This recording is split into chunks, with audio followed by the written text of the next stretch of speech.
আসসালামু আলাইকুম।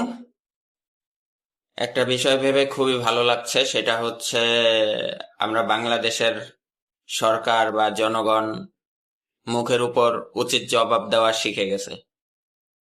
সেটা হচ্ছে, দেখেন, একটা খবর ইদানিং খুবই গরম, সেটা হচ্ছে আইপিএল থেকে মুস্তাফিজকে বাদ দেওয়ার বিষয়টা নিয়ে।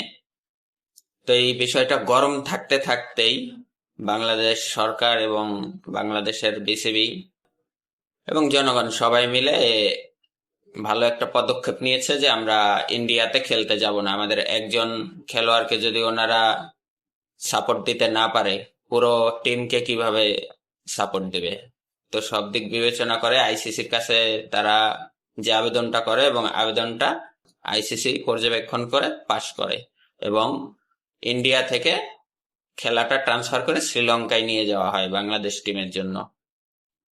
এতে করে সব থেকে বড় ক্ষতি হয়েছে ইন্ডিয়ারই।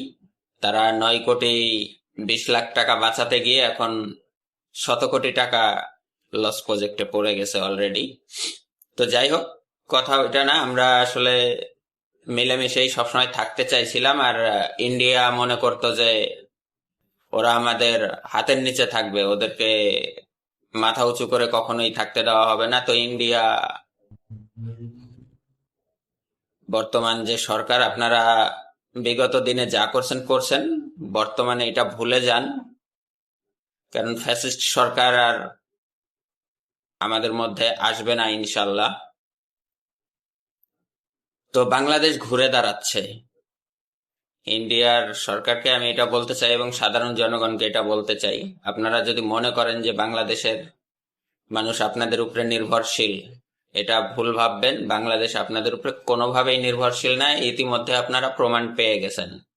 সেই আলু পেঁয়াজ থেকে শুরু করে আপনাদের হসপিটাল, হোটেল, রেস্টুরেন্ট, বিশ্বকাপের মতো বড় জায়গা, সব মিলিয়ে আপনারা অলরেডি টের পাচ্ছেন যে বাংলাদেশ ছোট দেশ হলেও যে আপনাদের আর্থিকভাবে কতটা হেল্প করতো। বাংলাদেশের টাকাতে কিন্তু আপনাদের কলকাতা যেটা, এটা পুরোটা চলতো আর কি। পশ্চিমবঙ্গ নামে যেটা, এটা বাংলাদেশের মানুষের টাকাতেই চলতো। সেটা এখন থেকে আর চলবে না। বাংলাদেশ এখন নিজের উপর নির্ভরশীল, কোনো দেশের উপরে নির্ভরশীল না। কারণ বাংলাদেশ এখন ইনসাফের রাষ্ট্র হতে যাচ্ছে, দাসত্ব মুক্ত বাংলাদেশ হতে যাচ্ছে। তো